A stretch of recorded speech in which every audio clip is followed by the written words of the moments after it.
বর্তমান সরকারকে তারা নির্বাচন নিয়ে টালবাহানা করছেন।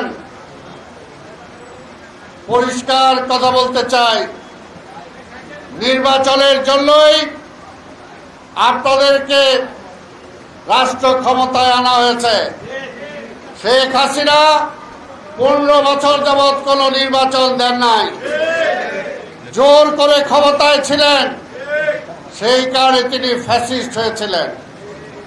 তাই আমরা বিশ্বাস করি ডক্টর ইউনূস সাহেব কে কি বলল সেদিকে না শুনে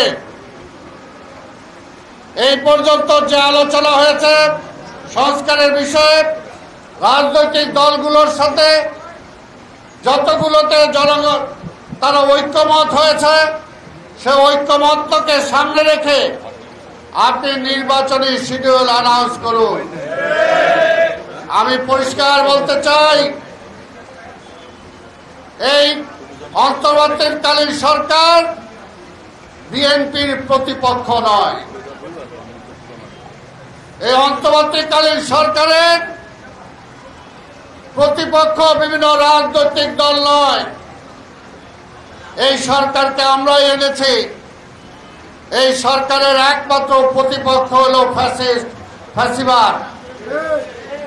তাই সেই ফ্যাসিবাদ যাতে আবার ফিরে না আসে, সেটার জন্য আমরা বলছি, নতুন করে ষড়যন্ত্রের ফাঁদে এই দেশকে নিয়ে যাওয়ার আগেই আপনি নির্বাচনী রোডম্যাপ ঘোষণা করুন এবং জনগণ নির্বাচনের মাধ্যমে আগামী দিনে এই দেশের রাষ্ট্র ক্ষমতায় কারা আসবে, দেশ কিভাবে পরিচালনা হবে, জনগণই সেটা ঠিক করবে।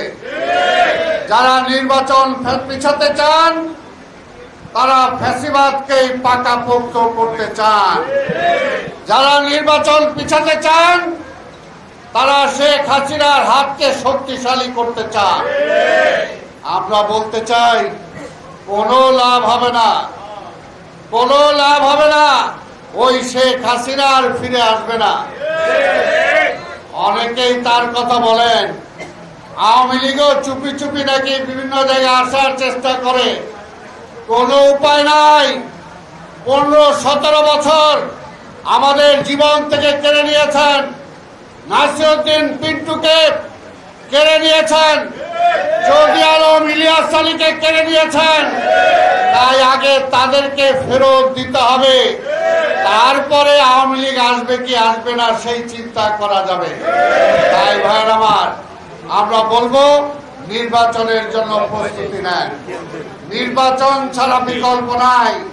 নির্বাচনে জয়লাভ করতে হবে।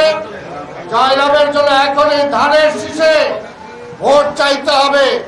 ধানের শীষের জোয়ারে এই ঢাকা শহরকে ভাসায় দিতে হবে।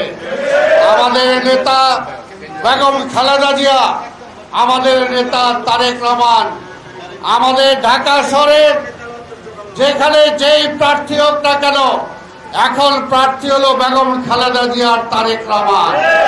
তাই তাদের জন্যই আমাদেরকে ধানের শীষে ভোট যেতে হবে। এলাকায় এলাকায় এখন থেকে নির্বাচনী কার্যক্রম শুরু করতে হবে। এর মধ্য দিয়ে যারা ষড়যন্ত্র করছে, চক্রান্ত করছে, তারা ইনশাল্লাহ ভেসে যাবে। অনেক ত্যাগ তিতিক্ষার মধ্য দিয়েই আমরা শেখ হাসিনাকে বিতাড়িত করেছি এবং গণতন্ত্র পূর্ণভাবে ফিরে আনবো এবং জনগণের ভোটের অধিকারও ফিরে আনবো। সেটার জন্য রাজপথে এখনো আমাদের সবাইকে প্রস্তুত থাকার আহ্বান জানিয়ে নাসিরউদ্দিন পিন্টুর জীবনী থেকে শিক্ষা গ্রহণ করার আহ্বান জানিয়ে আমি আমার বক্তব্য শেষ করছি। খোদা হাফেজ। বাংলাদেশ জিন্দাবাদ।